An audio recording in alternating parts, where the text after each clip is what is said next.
Hoy estamos con el expresidente y candidato a la presidencia, Jorge Tuto Quiroga.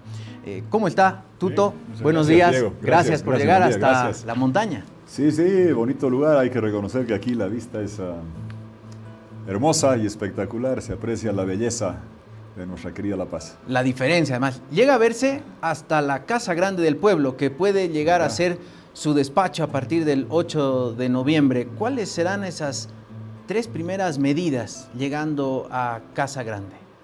A ver, lo primero es obviamente el decreto de reorganización de un poder ejecutivo más acotado, más pequeño. Eso se hace, lo tenemos preparado, pero lo iremos puliendo conforme se acerque la fecha. Lo segundo es pedir que se ponga en vigencia un programa de estabilización económica y salvataje para aplastar la inflación, para acabar con las colas de diésel y gasolina, para tener la confianza de devolver los depósitos en ahorros de dólares.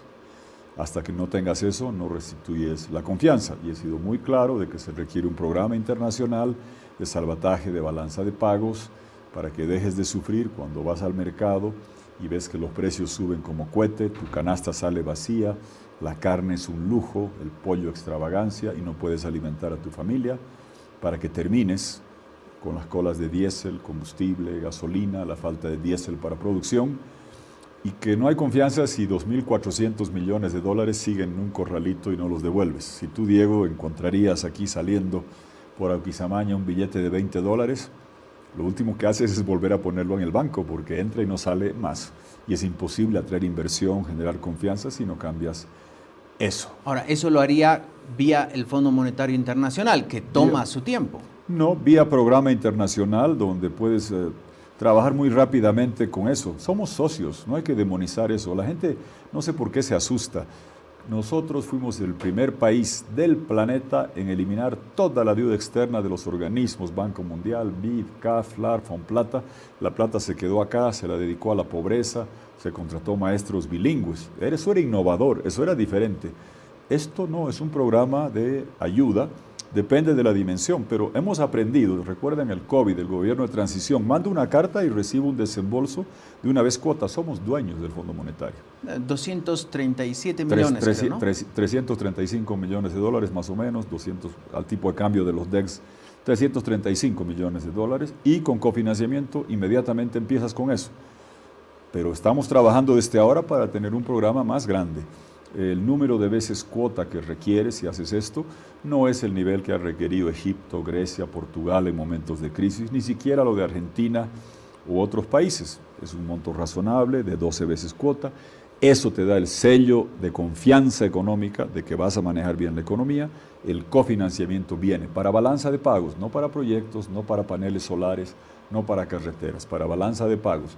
Tiene años de repago, años de gracia, tasas de interés bajas, reemplazas la deuda cara y corrupta.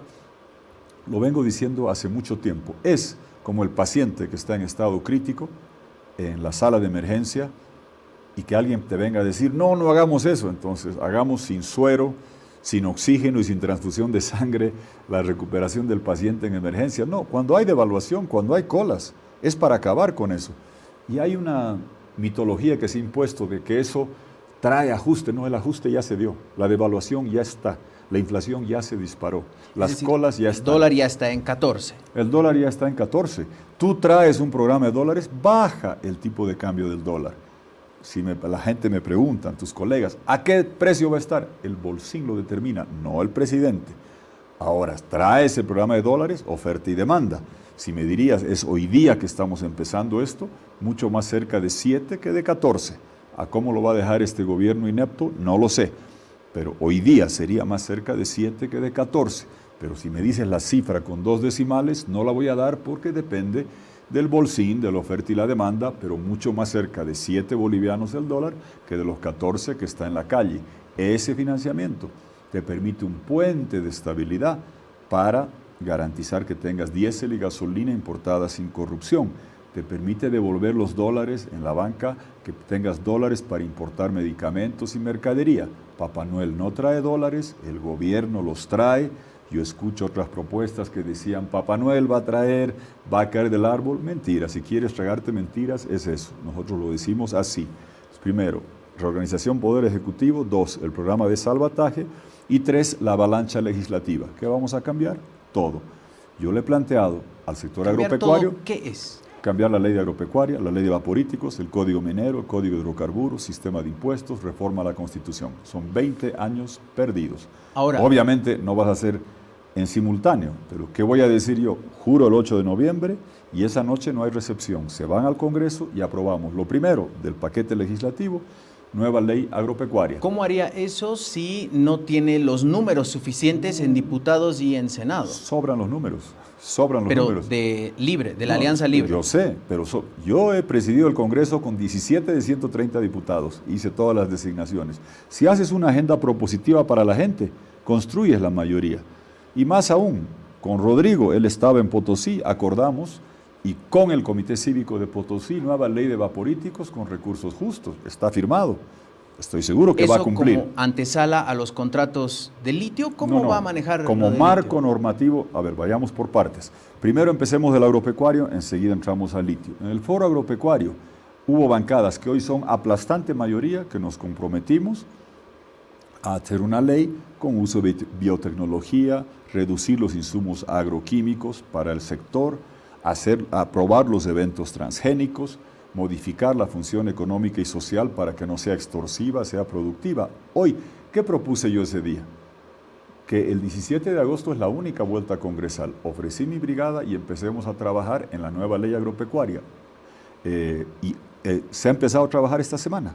Están trabajando esta semana en Santa Cruz, las brigadas, para consensuar ahora el texto, no esperar al 8 de noviembre. El 8 de noviembre entramos a votar. Las bancadas congresales están allí consensuando todo este tema. Y va a haber mayoría para hacer eso. Yo tengo hoy día mucho más parlamentarios de lo que tenía cuando hicimos toda una serie de leyes que eran buenas para el país. Hoy día el MAS que no va a querer esto, el MAS, Andrónico y del Castillo, tienen 8 parlamentarios, creo 7. Entonces existe. Aunque la presidencia de ambas cámaras va a estar en el PDC, va a tener el control de ambas cámaras. A ver, cámaras. hay que ver, no voy a entrar en discutir eso porque entras en el reglamento de las cámaras. Simplemente recordar a la gente que José Villavicencio, que era una bancada de una persona de 27, presidió el Senado. Eso de bloques parlamentarios es una discusión parlamentaria y ya va a llegar el momento para hacer eso. No me voy a enredar, simplemente lo verás. Pero lo importante es qué, no quién. ¿Qué hacemos? ¿Qué ley aprobamos? Y hay que ganar tiempo, porque entre el 19 de octubre y 8 de noviembre es muy breve el periodo, producto de este plazo largo en segunda vuelta. Entonces empecemos a trabajar. Esta semana se ha empezado a trabajar la ley agropecuaria en base a acuerdos que hicimos en el foro agropecuario para la quinoa, para la soya, para el aceite, para tener eso consensuado. Lo importante es qué vamos a hacer por Bolivia, no quién va a presidir la comisión. Eso es mecánica del Congreso. Pero hoy día existe algo que no se avisoraba ni preveía, una presencia parlamentaria que ha sido votada para cambiar las cosas, que es aplastante. ¿Y qué tiene algún plan B? Digamos, si usted propone cierta ley y encuentra resistencia en el Partido Demócrata Cristiano o en la Alianza Unidad o en ambos, ¿tiene un plan B para avanzar en su plan? No, se trabaja. Hay normas que se pueden hacer por decreto, el presupuesto que se puede hacer por decreto, pero no. Creo, con todo respeto, Diego, que no hemos visto el resultado electoral.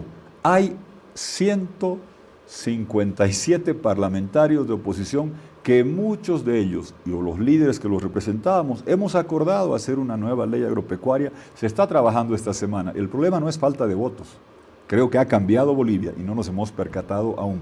Estamos viviendo bajo este Congreso saliente, inepto, donde se han dividido evistas y arcistas. No, para cambiar la ley agropecuaria debería haber 150 votos de 166, por lo menos.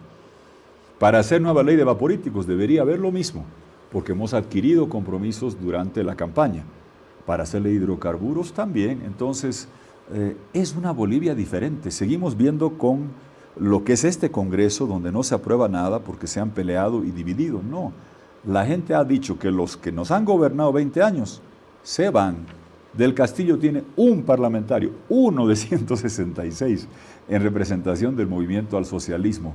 Entonces yo veo a veces que seguimos viendo lo que viene en función a lo que han sido estos años. No, ha cambiado Bolivia. Sobran parlamentarios para hacer esto.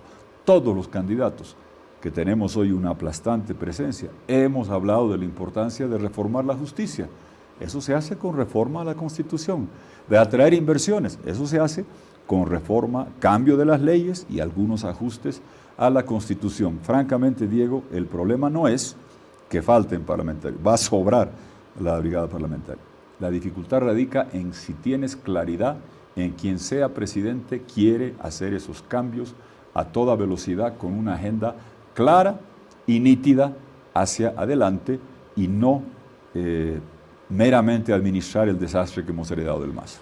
¿Cómo se llega a ese punto en el que el ajuste del que todos los candidatos han hablado, que es necesario hacer a la economía, a la macroeconomía boliviana, venga acompañada, por ejemplo, de una red de contención social, aumentar bonos o cómo ve eso Tuto? Dos cosas. Lo primero que hay que hacer es preservar el poder adquisitivo de los bonos, de la jubilación, del salario, que hoy la inflación la inflación está en 25%, se come un buen porcentaje de tu salario y si seguimos se va a seguir devorando tu bolsillo y por eso no te alcanza cuando vas al mercado.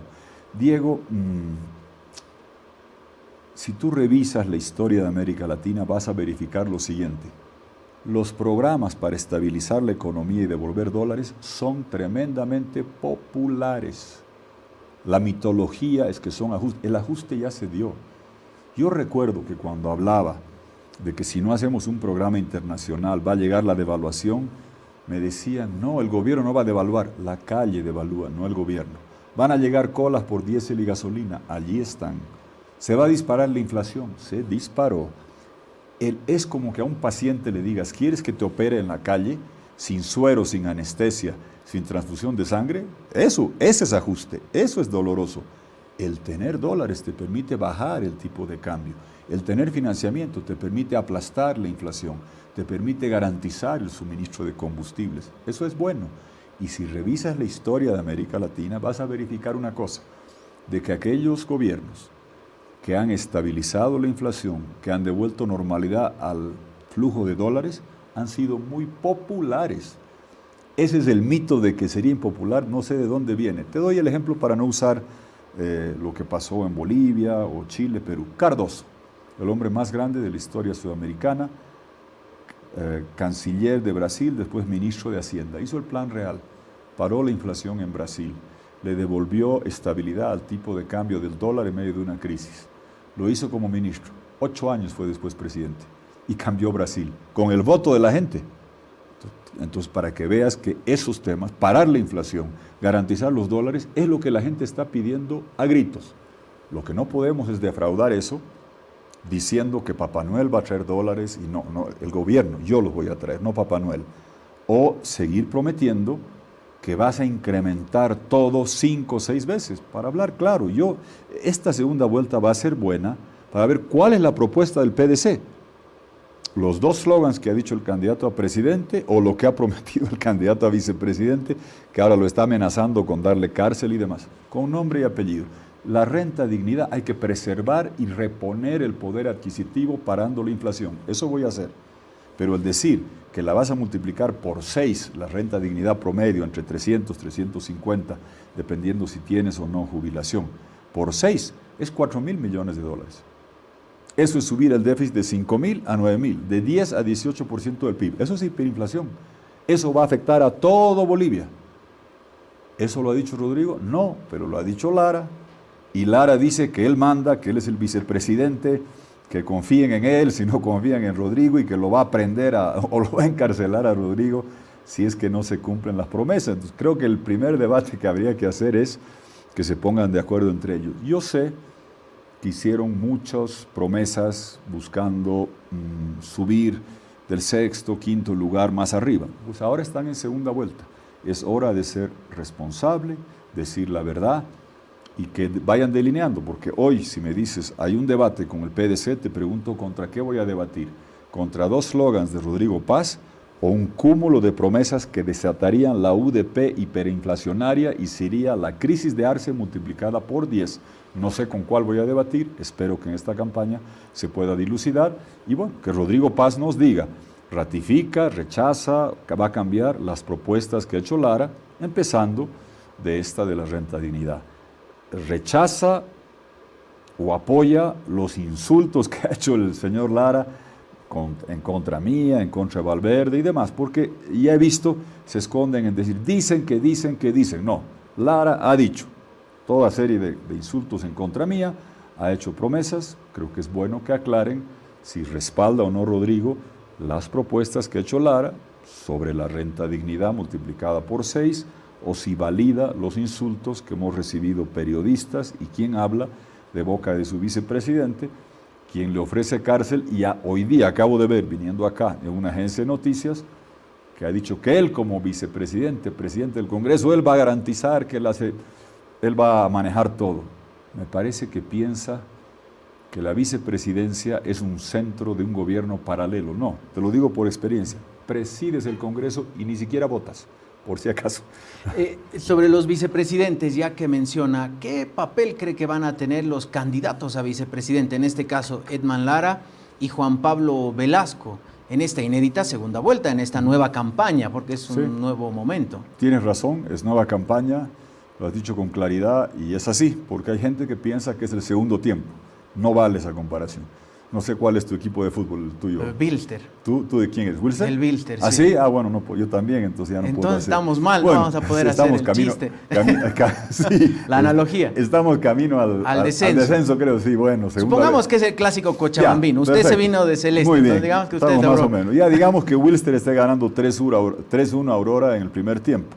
Segundo tiempo parte 3-1. No, esto no es segundo tiempo.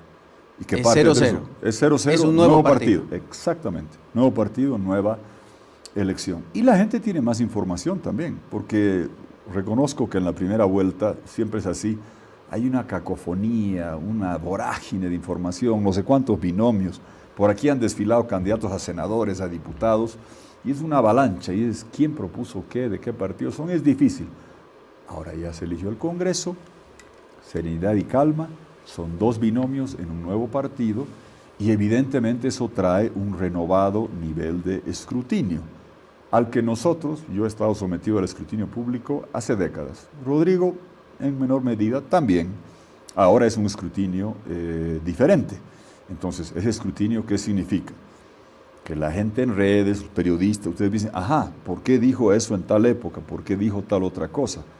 Y está claro de que al vicepresidente mío, empresario tecnológico digital exitoso, lo sometieron a escrutinio, gastaron otros partidos 800,000 bolivianos en redes, verificado, de parte de personal de otras alianzas, para insultarme a mí y descalificar al vicepresidente J.P. Velasco.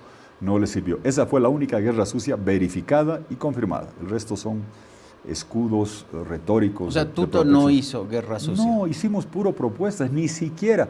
Cuando a mí me decían cosas, ni siquiera de mi boca salió eso.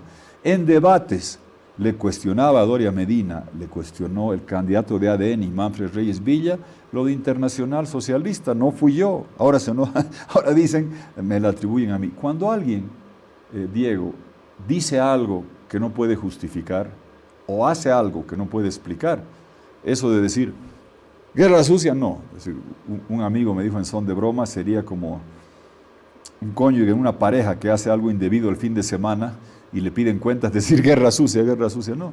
Nosotros hacíamos solo propuestas, por eso nos ha ido bien. De mi boca, de nuestra gente, nunca se entró a los temas estos de Almaraz, que por qué sacaron ese video, por qué había listas que se hicieron. No entrábamos en eso, ni siquiera en algo que es objetivo, sobre la Internacional Socialista. Revisa los debates, no fui yo quien cuestionó eso. Lo que pasa es que es un escudo al que se recurre para ello. Y ahora veo que se repite la dosis. Les cuesta explicar en el binomio del PDC o en la gente las propuestas que hizo Lara, los insultos que hace Lara, que le amenaza con cárcel.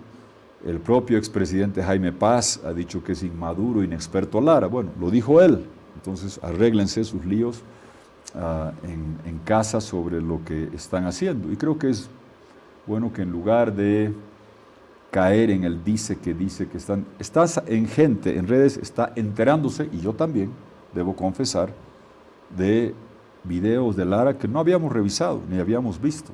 Yo me he enterado después de la elección de muchas de esas promesas irrealizables que hasta el mismo Evo Morales está diciendo que no se pueden hacer, como serán de irresponsables, o los insultos que va virtiendo en contra de todos nosotros. Yo debo reconocer que a mí los insultos ni me vienen ni me van, ya los he recibido 20 años de Evo, de García Linera, de Quintana, de Maduro, de Cabello, ya todo me han dicho, ni me viene ni me va. Pero debo reconocer que los cánticos de tuto maricón homofóbicos, eso es nuevo, y eso fue el lunes 18 de agosto. Entonces, la pregunta es, no hablemos del dice que dice. Rodrigo, ¿aprueba o rechaza esas agresiones contra la prensa o no? Rodrigo hace suyas, como parte del PDC, las propuestas que están saliendo ahora a la opinión pública o no. ¿Alguna de las propuestas que escuchó de Rodrigo o que leyó del programa las, diríamos, recogería en su plan de gobierno para si usted gana la segunda vuelta? No he escuchado mucho que no esté. Él hablaba del nuevo pacto fiscal 50-50. Bien, es un buen primer paso, pero hay que afinar los números. Lo hemos hecho nosotros, y hacer autonomía de salud, educación y seguridad es 62-38, no es 50-50. ¿38 para quién? 62 ¿Central? Para gobiernos regionales, locales. Estoy hablando, y hemos mostrado esto con toda claridad, ahora lo vamos a seguir haciendo. Excluyamos otros órganos del Estado, Fuerzas Armadas, diplomacia, Servicio Exterior, Tribunal Electoral, en fin, Fuerzas Armadas, lo que te estaba diciendo. Separas eso, y de la parte de la mecánica del Estado, de funcionamiento, son casi 18.000 millones de dólares. Yo no soy de los que hago consignas, yo hago números y hago análisis. Y si descentralizamos salud, educación y seguridad, nunca privatizar, descentralizar, para que aquellos que están enseñando a nuestros hijos, curando a nuestros enfermos, trabajen junto a su comunidad, no para el ministro del MAS ni para el ministro mío, con todos sus derechos adquiridos, su jubilación garantizada, sus años de servicio, trabajen para la gente de forma directa. Que el equipamiento, los bienes y servicios que se gasta fortunas, no sean licitaciones del Ministerio de Salud, Educación, que bajen a nivel regional, local. Haces eso y pasas a 62-38, cerca de 11.000 millones de los 18.000 millones van a la región. Eso es lo que hemos dicho. Rodrigo lo he escuchado, he estado con él en un par de paneles, y él hablaba de 50-50, y yo no es por entrar a las pujas, yo hago los números, y los hemos hecho con el equipo. Y en diciembre del año pasado, al tiempo de lanzar la candidatura, dijimos esto que te estoy diciendo, así de clarito y raspado. Esa es la autonomía total. Entonces sí hay coincidencia en profundizar las autonomías. Él ha sido alcalde, él habla de esa importancia, yo voy más allá del slogan, hago el presupuesto y es 62-38, pero me imagino que es cuestión de afinar los números de parte de ellos, es lo que he escuchado sobre esa materia. El resto de reciente, soy franco, Diego, estamos evaluando todas las propuestas y te puedo decir a priori de que es una hiperinflación galopante las propuestas que ha hecho Lara sobre diferentes cosas, más allá de que me parece sui generis, decía sobre los binomios. Con JP somos un binomio complementario, experiencia, capacidad, innovación, juventud. Es el empresario tecnológico más exitoso de la historia de Bolivia. Ha hecho netcomidas.com, ha traído Pedidos Ya, ha traído Yango. Hay 50.000 personas que se ganan trabajando en llevarte una comida, en llevarte de un lugar al otro. Hay 6 millones de deliveries en tu celular, 6 millones de veces al mes se aprieta alguien para pedir. Evidentemente hay gente que lo hace 10, 12, 15 veces al mes, la pizza, el pollo, lo que fuese, pero son 6 millones de veces al mes que se aprieta el botón en el celular. Yo le he pedido que entre para hacer la Bolivia tecnológica y digital, para que todos los servicios del gobierno estén en tu celular, todo, certificado de nacimiento, de bautizo, de matrimonio, de divorcio, derechos reales, acreditación universitaria, sin cola, sin corrupción, sin filas en los hospitales donde te marcan, sino trabajar de esa forma. Y esa es la complementariedad que se necesita.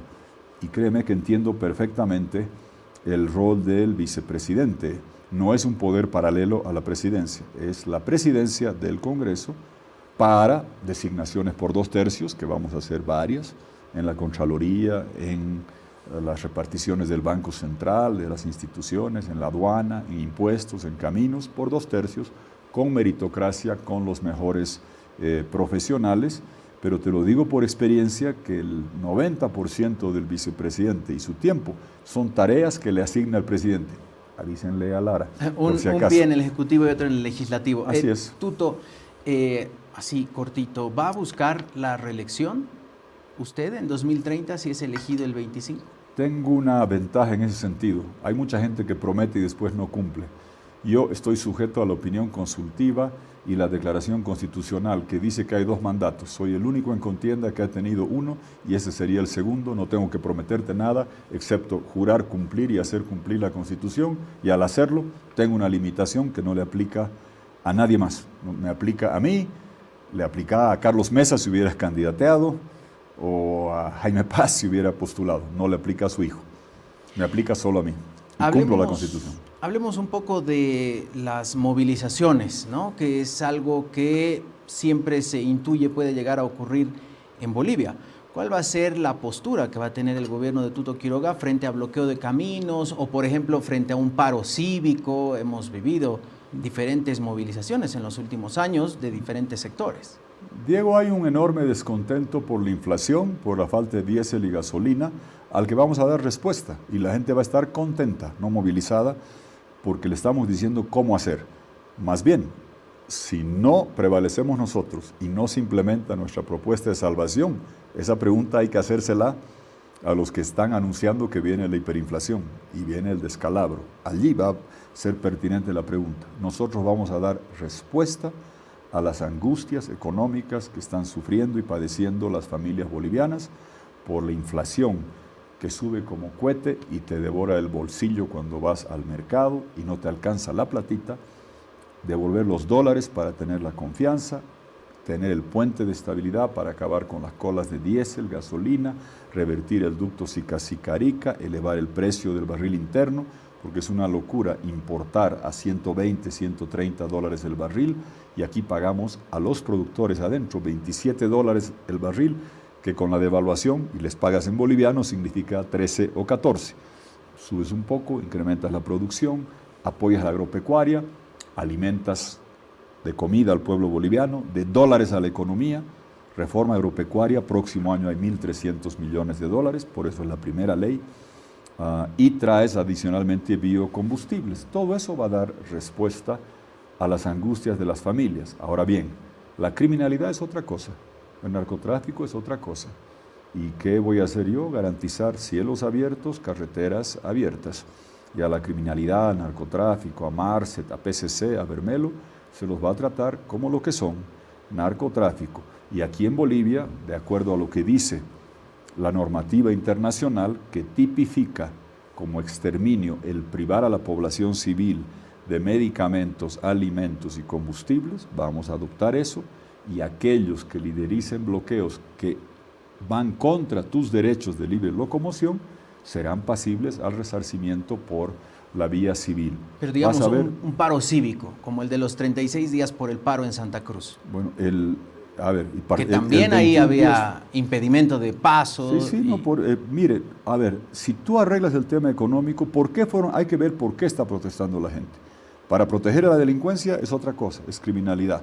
Cuando hay una demanda legítima, si la gente no quiere fraude, no van a tener que hacer paro, no va a haber fraude, que es lo que estás haciendo referencia a 21 días. Si quieren hacer un censo bien hecho, el último bien hecho en Bolivia lo hice yo, el 2001, con el gobierno, que es el último censo bien hecho, con cartografía, con mapa de la pobreza. Hubo dudas enormes, nunca hubo resultados finales del censo 2012, y el último tuvo que ser hecho por protestas, porque se quiso evitar el censo. Si yo estoy haciendo algo en contra de la economía de la gente o estoy buscando evitar que se haga un censo, esa es una demanda legítima. La criminalidad no lo es. Entonces, todas las reivindicaciones que tengan que ver, y he vivido, la diferencia mía, Diego, es que todo esto te lo puede decir. Yo he tratado y negociado mucho con Felipe Quispe, que en paz descanse.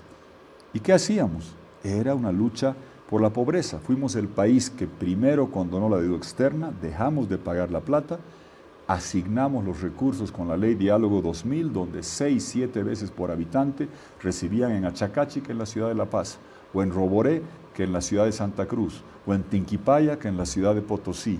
10,000 maestros bilingües en zonas rurales. Eso es dar respuestas a la legítima reivindicación. Bien, las reivindicaciones legítimas se las trata dialogando, y nunca nadie va a esperar que nadie va a tener que hacerme paro cívico para evitar o denunciar que yo estoy haciendo fraude, porque no lo voy a hacer, o evitar hacer el censo, que es una obligación, e hice el último censo bien hecho. Tuto, Carlos Saavedra, un analista político, habla que el siguiente gobierno debe trabajar en por lo menos 5 pactos. Uno con la Asamblea Legislativa, otro institucional que involucre a todos los órganos del Estado, un pacto económico con el sector económico, empresarial, pero también con la economía popular.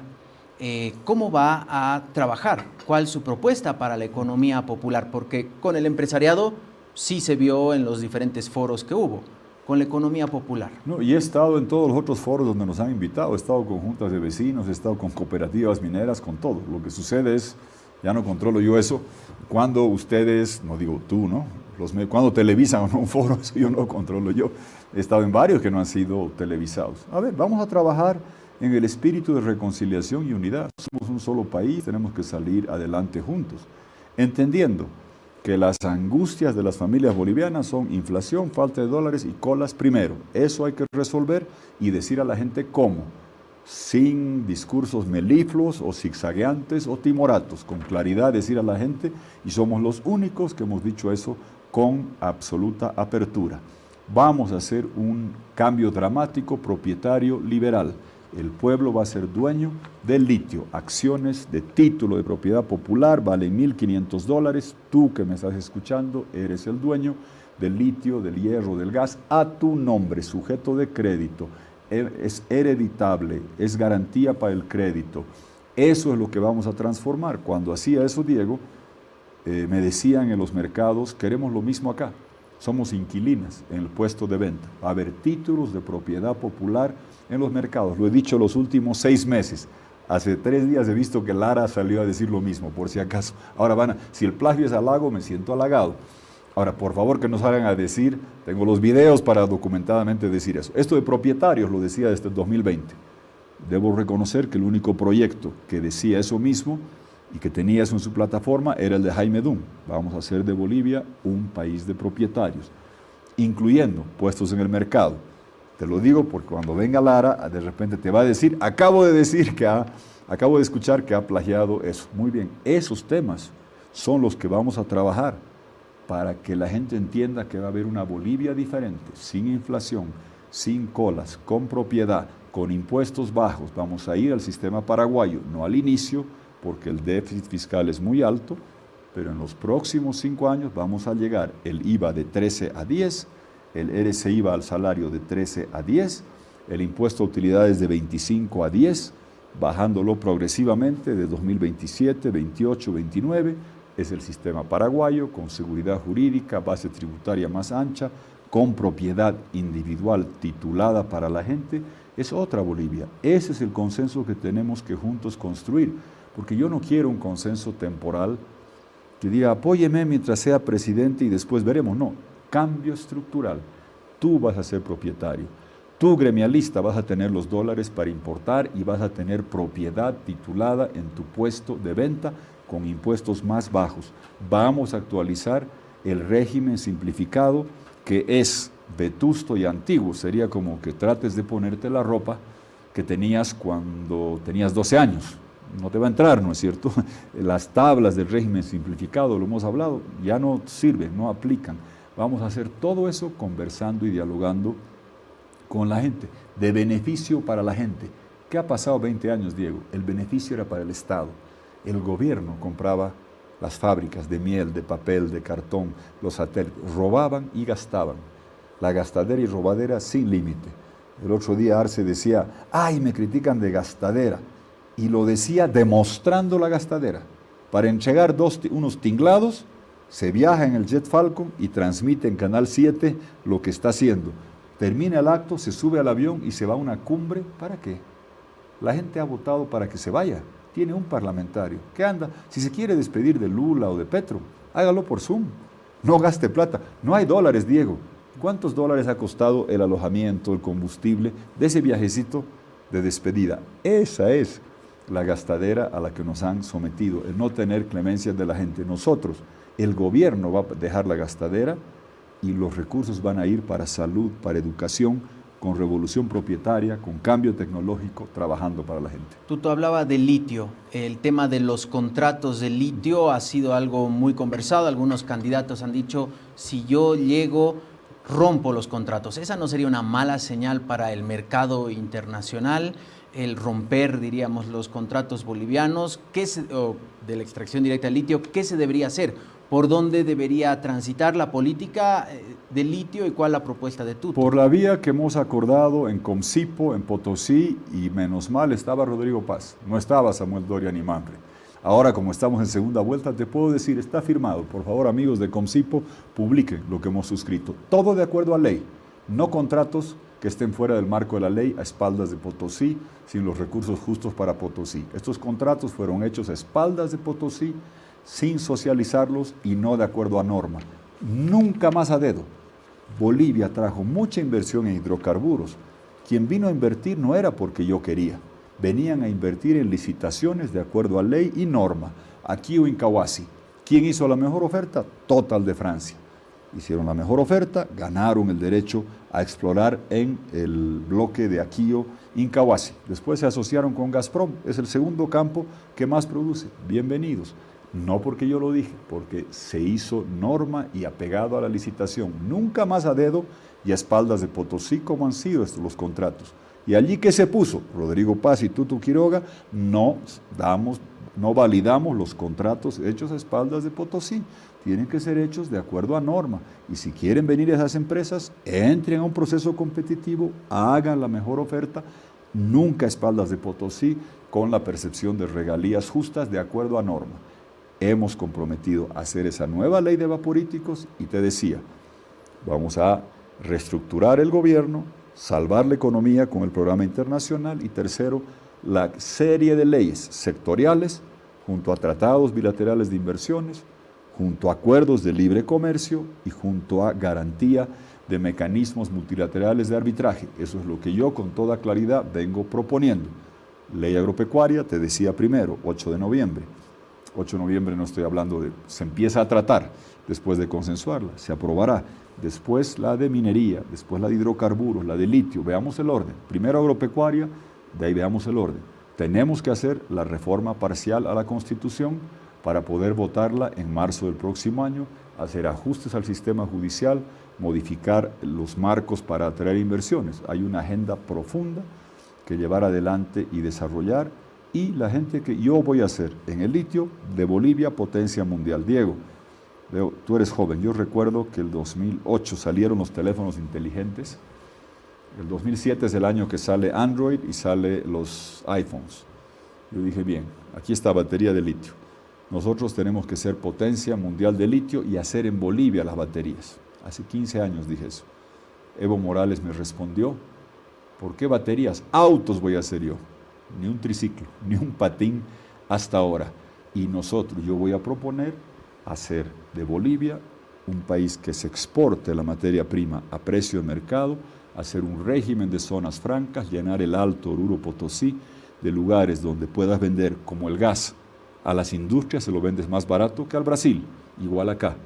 El litio a un precio favorable para hacer aquí las zonas francas, crear aquí el empleo y salir del extractivismo industrializando Bolivia. Esa es la oportunidad que nos da el litio. Es a mediano plazo, no va a ser en 6 meses ni un año, pero tenemos que despegar haciendo ese régimen. China es una potencia manufacturera hoy porque Deng Xiaoping llenó las zonas costeras y después ya las zonas internas de China, de zonas francas, al punto tal que hoy día casi todo lo que compras que está en un estudio de televisión, la pantalla, los relojes, esto está hecho en China. Apple, ¿dónde es la fábrica de Apple? En China. En China. Así es. Bueno, compitamos así. Tuto, usted durante mucho tiempo ha criticado que la economía boliviana esté solamente dependiendo de los hidrocarburos.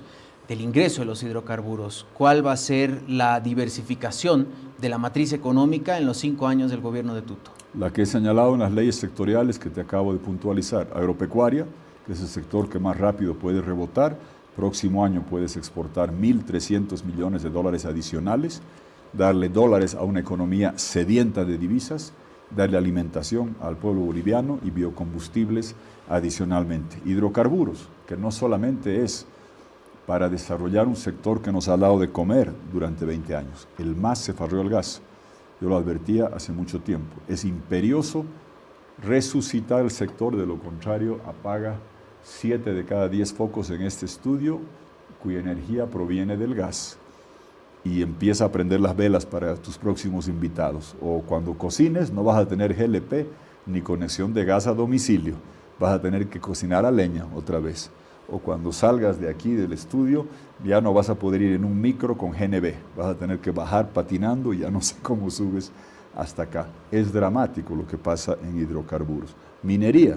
¿Por qué estamos 8, 10, 12 veces más pequeños en exportaciones que Chile o Perú con la misma montaña, con la misma cordillera? Porque no tenemos una normatividad atractiva. Agropecuaria, te decía, ¿por qué tan rezagados? Paraguay nos gana 4-1 en soya, 10-1 en carne. ¿Qué tienen? Seguridad jurídica y normas claras con biotecnología. Eso hacemos. Lo mismo en hidrocarburos, lo mismo en minería, diversificar el turismo, entrar al mundo de la tecnología, en minería, en litio que hemos conversado, para tener una economía de base ancha, diversificada, porque es verdad que ¿qué sucedió en los años del MAS?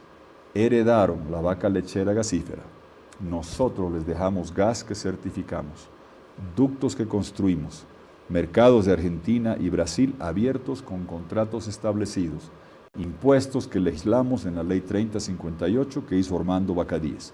Estoy pluralizando en el sentido de los que no somos del MAS. ¿Ellos qué hicieron? Abrían 2 válvulas, se farrearon el gas. Yo peregrinaba, Diego, bien impopular me hacía esto diciendo, el MAS está farreando el gas. Queda para 10, 15 años y ahora se acabó. Y del 2014 para adelante, merma el gas, sacan los dólares del Banco Central. Yo decía, se están acabando los dólares. No, todavía queda. Ahora ni gas, ni diésel, ni gasolina, ni dólares, solo queda inflación, devaluación. Eso es lo que tenemos que solucionar para darle respuestas a Bolivia y abrir un futuro luminoso. Tuto, nos quedan 10 minutos y quiero preguntarle respecto a otro de los pactos que, por ejemplo, hablaba Carlos Saavedra, es el pacto social. Y las organizaciones sociales en estos últimos años han tenido un protagonismo en toma de decisiones. ¿Usted va a mantener, por ejemplo, el Viceministerio de Coordinación con Movimientos Sociales? ¿Cómo va a ser la relación del gobierno de Tuto? A ver, la coordinación, una cosa que he aprendido en la vida, y lo he dicho en esta campaña, no creas que la actividad depende de que le pongas un título a un viceministerio, porque la verdad es que ese viceministerio se podía haber llamado de cooptación de movimientos sociales, no de coordinación, porque la COP estaba cooptada. Yo he tratado con la COP, con la verdadera, con la icónica, con la de Juan Lechín Oquendo, que todavía seguía vivo. Yo he tratado con Víctor López, con Huracán Ramírez, con Filemón Escobar, legendarios dirigentes sindicales con los que tenías que trabajar, dialogar y consensuar, no cooptarlos. Como lo que pasa hoy día con estos, que viva Evo, después que renuncie Evo, viva Arce y después viva del Castillo. No, esos son satélites, eso no es coordinación. Hay que coordinar, sí, pero no porque le pongas en el título una repartición, por favor, no confundamos. Ha sido la cooptación vergonzosa de sectores que a nombre de representar han caído en el prebendalismo y corporativismo total. No, yo de verdad, cooperativas. Cuando los precios del estaño estaban debajo de $2, el de la plata valía la 10ª parte, el zinc una fracción de lo que era hoy día, les pagamos cupones de empleo del PLANE para salvar las cooperativas. No me conocen y saben que trabajamos de verdad, no por ponerle un título a una repartición estatal, sino por políticas del gobierno. Tú puedes crear 3 ministerios del turismo y mientras no arregles los dólares no va a venir ningún turista. Hay que arreglar las políticas que te permiten hacer eso. Y no lo que sucede, que muchos quieren tener un rótulo en una repartición para decir que están participando. Son las políticas, ¿para qué? Por ejemplo, los trabajadores que quieren preservar el poder adquisitivo, les estás licuando su sueldo cuando les das un incremento de unos puntos porcentuales y la inflación anda en 25 y está subiendo. Le estás quitando plata de su bolsillo, les estás quitando a los jubilados, les estás quitando el valor de la renta dignidad cuando la inflación es 25%. Lo primero, parar la inflación y garantizar la reposición del poder adquisitivo para desde antes de la crisis. Eso vamos a trabajar con todos los sectores, no porque tengamos una oficina. ¿De qué te sirve decir una oficina para coordinar con el sector laboral si le estás quitando el salario? Políticas que respondan a eso, porque el pacto social se debe basar no en títulos de reparticiones públicas, en políticas que beneficien a los trabajadores, a los gremialistas, a los transportistas. No, yo puedo hacer un ministerio de hiper, super, duper transporte, si no hay diésel y gasolina, es retórica. Políticas que ayuden a la gente para construir el pacto social renovado en base a políticas que beneficien a la gente y no espacios de preventa. Tuto, ¿ya tiene aparte de su equipo, de su gabinete definido? Conozco mucha gente muy capaz, muy competente, conozco gente nueva que le he conocido, pero tengo una práctica. No comento absolutamente nada de eso hasta que se gana. Iba a decir cancha, pero me van a decir guerra sucia. Es mala suerte, no lo hago nunca. Tengo el vicepresidente que tienes que ponerlo y tenemos los parlamentarios. Son los equipos que están trabajando. Mire, la gente sabe quién está trabajando, por ejemplo, en equipos económicos, en salud. De ahí van a salir sus futuros ministros. Es evidente, tampoco va a ser así que lo tengo escondido. No, es gente que está trabajando, pero si me dices quién va a ser el ministro de tal o cual, te digo, búscame después del 19 de octubre, porque esa es la forma que siempre he procedido. No hay que entrar en el manoseo de nombres. En el tema del manejo de la comunicación del Estado, ¿cómo va a ser el gobierno de Tuto Quiroga? ¿Va a tener un vocero presidencial? ¿Va a mantener el viceministerio de comunicación? ¿Lo volverá ministerio? ¿Va a desaparecer? No, ministerio no. Una vocería sí es necesario tener siempre, porque uno no puede estar todo el tiempo. Tendré acceso y daré mucha información. Haremos conferencias de prensa recurrentes, periódicas, no sé si diarias, pero sí frecuentemente, para informar a la gente. Creo mucho en eso, en informar a la gente lo que se está haciendo. Nunca he tenido miedo a hacerlo, ni me he escondido ni escapado de la prensa, pero lo que puede la gente estar confiada es que yo creo en la Carta Democrática Interamericana, que dice elecciones libres y justas, instituciones independientes, alternabilidad en el poder y respeto a la libre expresión. Hay que respetarla toda, incluso cuando no te gusta. Yo comparto lo que decía una expresidenta de Brasil, no compartía sus políticas públicas, pero sí el adagio lo compartía. Prefiero el ruido de la prensa libre al silencio de la dictadura. O si quieres, la versión que escuché hace muchos años en un foro decir a Tony Blair, es figura pública que se queja de la prensa, es marinero que se queja del mar. ¿Para qué entró? Porque tú sabes, ¿no? Que siempre, y hay gente, ya veo yo, ahora has visto, hoy un candidato a vicepresidente que empieza a denostar e insultar a los periodistas con nombre y apellido. Mira, para decirlo con el nombre que ha sido maltratado. Carlos Valverde es un ícono del periodismo. Me ha criticado durísimo. Tiene derecho, no hay que enojarse. Marinero que no aguanta las olas del mar es figura pública que no aguanta la crítica. Justificada o no, uno se defiende con su verdad, pero no criminaliza ni amenaza al que te está criticando. Creo que eso es muy sabio, he aprendido, no hay que enojarse y valoro, aunque la crítica sea excesiva, prefiero el exceso en la crítica y el ruido de la prensa libre al silencio de una dictadura donde nadie puede decir nada. Eso lo he visto en Venezuela, eso lo he visto en Cuba, eso lo he visto en Nicaragua, en Bolivia, eso conmigo jamás va a pasar. La prensa siempre tendrá la libertad de opinar y de expresarse. Tuto, ¿dónde reside actualmente? Porque muchos hablaban, Tuto Quiroga aparece cuando hay elecciones. ¿Usted vive acá en La Paz? ¿Tiene un departamento propio? ¿Tiene una vivienda? Vivo en La Paz, en un departamento tranquilo, manejo mi Honda 99 y soy el único expresidente que los últimos 15 años tenía que estar acá firmando un libro en la Fiscalía. Eso es la tontera que decía Baldor. Baldor decía esa tontera. ¿Sabes quién es Baldor, no? García Linera, el genio matemático. Él inventaba esa cuestión y otros de la oposición han salido a repetir para instalar eso, a sabiendas que ellos me hacen un juicio de responsabilidad desde el 2005, me hacen una sentencia de calumnia y difamación en el caso Cutler Uniservice, yo denuncio la corrupción, hubo muerto y robo, Y yo, el primer acusado y sentenciado de eso, el año 2010, 2011 me hacen ese proceso. El 2011 me abren juicios, responsabilidades. He estado yendo y viniendo a Sucre, nadie más, ningún otro expresidente ha tenido que estar yendo y viniendo a Sucre, defendiéndose en el Congreso, sala penal segunda, sala penal primera. Si no tenías televisión, es así. Es lo que Baldor, dicho sea de paso, ¿dónde estará? No lo sé. Sé que iba mucho a la Argentina. Eso es lo que metían a ellos. El que salió escapando de aquí, se fue a México, Argentina, fue Evo Morales. Yo siempre estuve acá. Yo no podía viajar, Diego, sin hacer los trámites judiciales para poder viajar, para poder trabajar y hacer cosas. Es evidente que yo pertenezco a un sinnúmero de organizaciones internacionales, estoy en varios directorios.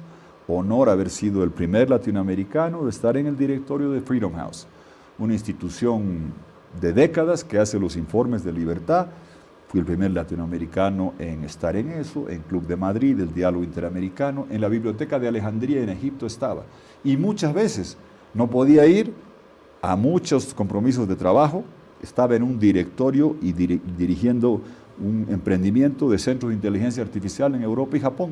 Ya no puedo ni lo voy a hacer, me fascina ese mundo, sé cómo hacerlo. Con energía renovable, 3 centros de inteligencia artificial en Europa, 1 a 2 en Japón. Fascinante mundo, estaría tranquilo, pero mi causa es Bolivia y tengo ese compromiso de estar acá. Y no ando, y qué bien que se toque el tema de qué tenemos. Yo voy a pedir que se haga una comisión por 2/3 en el Congreso. Yo voy a trabajar para adelante y una comisión por 2/3 que investigue toda la corrupción que hubo estos años y que empiecen hacia atrás. Y yo voy a ser el primero en decir, aquí está lo que tengo. Hágame la investigación de legitimación de ganancias ilícitas. Aquí está mi riqueza. Tengo 6 títulos universitarios y un doctorado en historia boliviana en la Fundación del Alto, que tiene mi hijo Cristian, en camino, con orgullo. Está bien, esa es mi riqueza. Con eso vivo tranquilo. Yo no ando, si tengo haciendas, casas, no. Y que otros expliquen de dónde tienen todo lo que viene. Yo voy a ser el primero. Y que vengan el resto también a someterse a eso, porque ya indigna la corrupción, indigna gente que pasa por la función pública y termina con mansiones y casas. Yo he tenido los mejores cargos y vivo tranquilo, y me puedo ganar la vida tranquilo como lo he hecho estos años, a pesar de los juicios. Y qué pena que se usaba ese recurso de parte de gente de oposición, yo lo dije, porque hablando de guerra sucia, a mí me decían eso, a sabiendas la gente que me lo decía, que yo no podía ni viajar sin hacer el trámite judicial con la justicia por la persecución que me hizo Evo Morales. No ando lloriqueando, aquí estoy, hay gente más valiosa que yo. Leopoldo Fernández ha dado años de su vida, 17 años injustamente perseguido. Chonta Pinto ha dado la vida, el senador Pinto. Bakovich también. Algún día tendrán justicia y los que los han perseguido tendrán que responder por el daño que hicieron. Tuto, cuando usted fue presidente de Bolivia, ¿vivió en la residencia presidencial? ¿Solo sí o no? Sí. Sí. A partir del 8 de noviembre, ¿usted volvería a la residencia presidencial? No hablo presidencial? de quién es ministro ni dónde vivo, porque es mal agüero. No, yo trabajo para hacer, pregúntame al día siguiente, no hay problema. No, yo no presumo de qué he ganado, ni qué auto voy a usar, ni qué casa, ni a quién voy a nombrar, ni quién va a ser embajador. Yo trabajo para ganarme el voto de la gente y no especulo ni entro en eso. Tuto, muchas gracias por este tiempo con nosotros. Gracias, ha sido Diego. Un placer y que no sea la última vez de tenerlo acá. Aquí estaremos. Gracias, Diego. Gracias a ti. Gracias. Tuto Quiroga, candidato a la presidencia, expresidente del país, estuvo con nosotros hablando esta mañana.